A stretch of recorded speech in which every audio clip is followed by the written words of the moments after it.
দেখেছি এই ইতিমধ্যে ব্যাংকগুলো ট্যানারিগুলো ঠিকই আপনার ব্যাংকরাপ্ট হয়ে গেছে, কিন্তু ব্যাংক কিন্তু আমাদের থেকে কিন্তু কয়েক হাজার কোটি টাকা সুদ এবং বিভিন্ন বীমা খাত। জনাব শাহীন আহমেদ, আপনাকে ধন্যবাদ, আপনি আমাদের সঙ্গে থাকেন। আমরা একটু সোনালী ব্যাংকের ব্যবস্থাপনা পরিচালক প্রদীপ কুমার দত্তর সঙ্গে একটু কথা বলি। জনাব প্রদীপ কুমার দত্ত, আপনি বলছিলেন যে আদায় না হওয়ার আশঙ্কায়, বা আমরা শুনছিলাম যে আদায় না হওয়ার আশঙ্কায় চামড়া ব্যবসায়ীদের ঋণ দেওয়ার ক্ষেত্রে কিছুটা সতর্ক আছে ব্যাংকগুলো। এইটি কি মানে আমরা কোনো পরিসংখ্যান কি আছে যে মানে চামড়া ব্যবসায়ীরা ঋণ দেওয়ার ক্ষেত্রে তাদের পারফরমেন্স কেমন, ঋণ শোধ করার ক্ষেত্রে? আমরা শুনছিলাম শাহীন আহমেদ বলছিলেন যে পুনর্তফসিলীকরণ করা হচ্ছে ঋণগুলি আসলে। ধন্যবাদ আপনাকে। তবে আমি আমার সোনালী ব্যাংকের কথা যদি বলি, আমার সোনালী ব্যাংকে বর্তমানে 8টি ট্যানারি আছে। 8টি ট্যানারি শিল্পের ভিতরে আমাদের 3টি প্রকল্প আমাদের চালু আছে, আর একটি প্রকল্প সদ্যগুলোর মাধ্যমে নিয়মিত আছে, আর বাকি 4টি শ্রেণীকৃত আছে। তবে এই 3টি প্রকল্প আমাদের খুবই ভালো চলছে এবং তাদের এক্সপোর্টও দিন দিন বৃদ্ধি পাচ্ছে এবং তারা দীর্ঘদিন যাবত এই সোনালী ব্যাংকের সাথে ব্যবসা করছে এবং তাদেরকে কিন্তু আমরা এবছর বেশ বিপুল পরিমাণ আমরা বৃদ্ধি করেছি তাদের ঋণসীমা। আমরা সুপারভাইজারি ঋণসীমা 33% থেকে 100% বৃদ্ধি করেছি, এমনও রেকর্ড আমাদের এই 3টি প্রতিষ্ঠান তারা যেভাবে চেয়েছে আমরা দিয়েছি। কিন্তু যারা লিমিট ছিল তার ডাবল পরিমাণও দিয়েছি। যে যারা প্রতিকূল এরকম 100% রপ্তানিমুখী একটি শিল্প, তারা মানে প্রত্যেক বছর যেভাবে চাহিদা বাড়ছে, যেভাবে চামড়ার পরিমাণ বাড়ছে, তারা একটু বাড়তি ঋণের আশা করছে, সেটি দিতে অসুবিধাটা কোথায়? আপনি কি সাজেস্ট করেন একজন অভিজ্ঞ ব্যাংকার হিসেবে? হ্যাঁ ধন্যবাদ। আমি তো মনে করি কোনো অসুবিধা নাই, যারা নিয়মিত আছে, নিয়মিতভাবে এক্সপোর্ট করতেছে, তাদেরকে ঋণ দেওয়ার কোনো অসুবিধা নাই। যেটার প্রমাণ আমি আগেই বললাম যে আমরা এখানে 100% পর্যন্ত ঋণ বৃদ্ধি করেছি। আপনার এখানে আমার সোনালী ব্যাংকে যে 3টা ট্যানারি চালু আছে, তাদেরকে কিন্তু আমরা 58 কোটি টাকা ঋণ এই একই বছরে বৃদ্ধি করেছি। এখন অন্য ব্যাংকগুলি হয়তো তাদের খেলাপি বেশি থাকার কারণে তারা হয়তো সতর্কভাবে ঋণ বিতরণ করে থাকতে পারে, বাট সোনালী ব্যাংকে যেহেতু আমাদের এই 3টা খুবই নিয়মিত এবং তাদের 100% ভালো, তাদেরকে কিন্তু আমরা বললাম তো যে 100% পর্যন্ত বৃদ্ধি করেছি, তাদের চাহিদা মোতাবেক করেছি, তারা কেউ অসন্তুষ্ট না। আর আমি মনে করি এই খাতগুলিতে নতুন কেউ যদি আগায় আসে, আমরা কিন্তু ঋণ দিব, কারণ একটা চামড়া শিল্প সম্ভাবনাময় শিল্প, আর বিশেষ করে এই ঈদুল আজহার সময়েই এই 50% থেকে 55% চামড়া সাধারণত এই সময় সংগ্রহ করা হয়। এই সময়ের চামড়াগুলি ভালো থাকে, কোয়ালিটি ভালো থাকে এবং আমাদের টোটাল যে রিকোয়ারমেন্ট থাকে চলতি মূলধনের, তার 50% আমরা কিন্তু এই সময় দিয়ে থাকি এবং আমরা অগ্রিমও দেই, মানে যাতে চামড়া কাঁচা চামড়াগুলি তারা কিনতে পারে। জনাব প্রদীপ কুমার দত্ত, জনাব শাহীন আহমেদ, আপনাদের অনেক ধন্যবাদ। এদিকে ভেজাল সার ব্যবহারের কারণে কৃষি জমিতে বাড়ছে অম্লতা, এতে কমছে ফলন। এভাবে চলতে থাকলে কৃষি উৎপাদনের নেতিবাচক প্রভাব পড়ার আশঙ্কা করছেন কৃষি বিশেষজ্ঞরা। কোন জমিতে কি পরিমাণ সার লাগবে সে বিষয়ে অন্যের কাছে না শুনে বৈজ্ঞানিক পরীক্ষা করিয়ে নেওয়ার পরামর্শ দিয়েছেন তারা।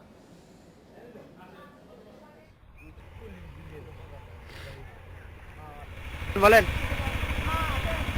ডোমার ও ডিমলা উপজেলার 100 এলাকার মাটিতে অম্লতা বেড়ে গেছে বলে গবেষণায় পেয়েছেন মৃত্তিকা বিজ্ঞানীরা।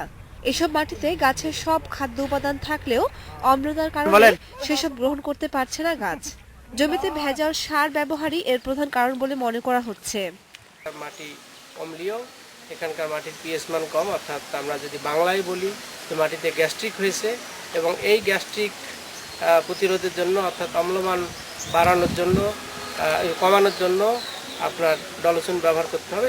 জমিতে সার ব্যবহারের জন্য সাধারণত সার ডিলার বা দোকানীদের পরামর্শ নিয়ে থাকেন প্রান্তিক চাষিরা, আর বেশি লাভের আশায় কৃষকদের কাছে নিচু মানের সার বিক্রি করেন তারা।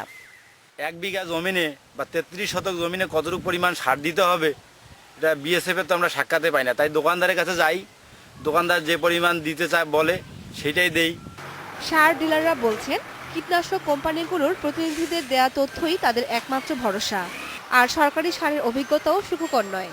কৃষিবিদ নই আমরা, তো আমাদের কোনো সার্টিফিকেট নেই, আমাদের কোনো ওরকম অভিজ্ঞতা নেই। বিভিন্ন কোম্পানি মনে করেন ম্যাগনেসিয়াম, বোরন, জিঙ্ক যা আছে উপাদানগুলো, এগুলো যেগুলো আমাদের মার্কেটে আমাদের মাধ্যমে দেয়, তারাই আমাদেরকে মাঝে মাঝে ট্রেনিং দিয়ে। দোষ জারি হোক, ভেজাল সার ব্যবহার চলছেই, আর দিন দিন অসুস্থ হয়ে পড়ছে মাটি, কমছে ফলন। এ ব্যাপারে কৃষকদের সচেতন করতে মাঠে নেমেছেন মাটি বিজ্ঞানীরা। জমির মাটি পরীক্ষা করার পরামর্শ দিচ্ছেন চাষিদের।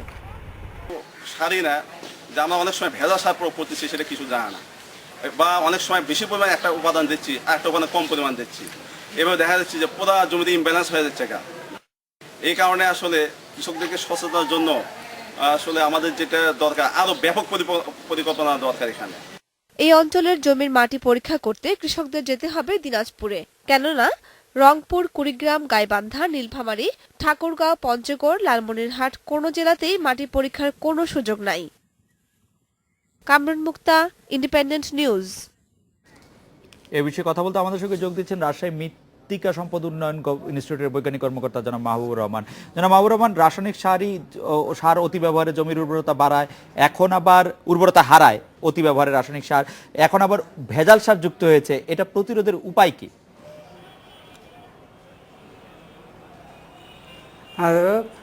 আমরা মাটির উর্বরতা মান ঠিক রাখার জন্য সুষম সার ব্যবস্থাপনার জন্য মাটি পরীক্ষা করে যদি সুষম সার ব্যবহার করি তাহলে ফসলের উৎপাদন যেমন একদিকে বাড়বে, অন্যদিকে মাটির স্বাস্থ্যও ঠিক থাকবে।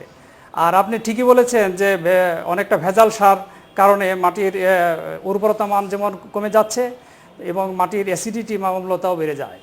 কিন্তু আমাদের কৃষকরা যারা মাঠ পর্যায়ে কাজ করে, আমরা নীলফামারী থেকে প্রতিবেদনটি দেখছিলাম, তাদের পক্ষে সেই মাটি পরীক্ষা করে মাটি সম্পর্কে জেনে এবং সুষম সার ব্যবহার করার কতটুকু সক্ষমতা রয়েছে।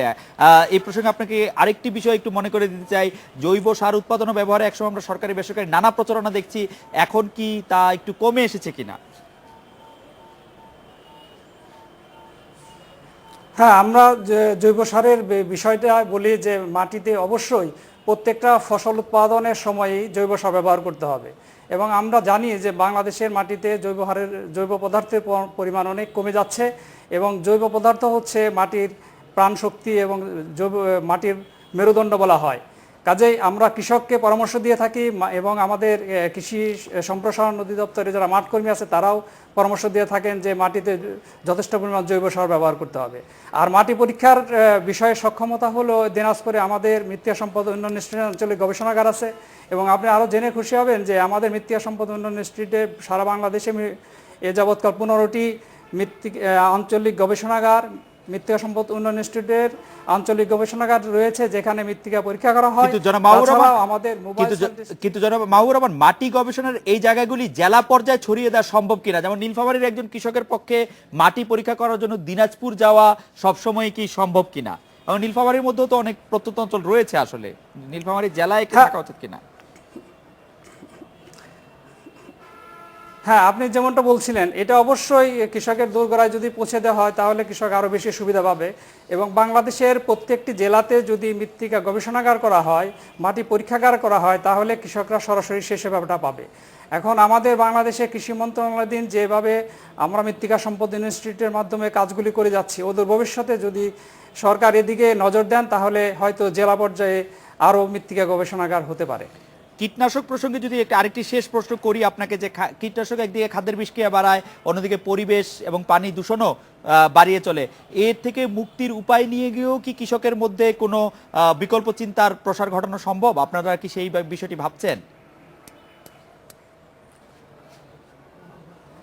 দেখুন, কীটনাশক বিষয়টা এটা করে থাকে কৃষি সম্প্রসারণ অধিদপ্তরের ল্যাবরেটরিগুলো। আমরা শুধু মৃত্তিকা সম্পদ উন্নয়ন ইনস্টিটিউটের মাধ্যমে মৃত্তিকার ল্যাবরেটরিতে শুধু মাটির উর্বরতা মান পরীক্ষা করে থাকি, অর্থাৎ মাটির ভিতরে যে পুষ্টি উপাদানগুলি আছে গাছের, nitrogen, phosphorus, potash, sulphur, zinc, boron, এইসবগুলির পরিমাণ আমরা নির্ণয় করে থাকি।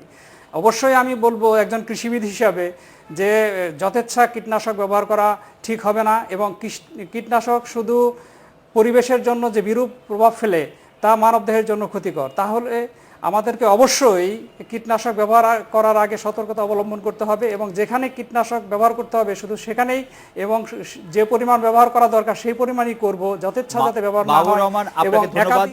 এই ছিল আজকের এডিটর স্পিকে। আমন্ত্রণ আমাদের পরের আয়োজনে।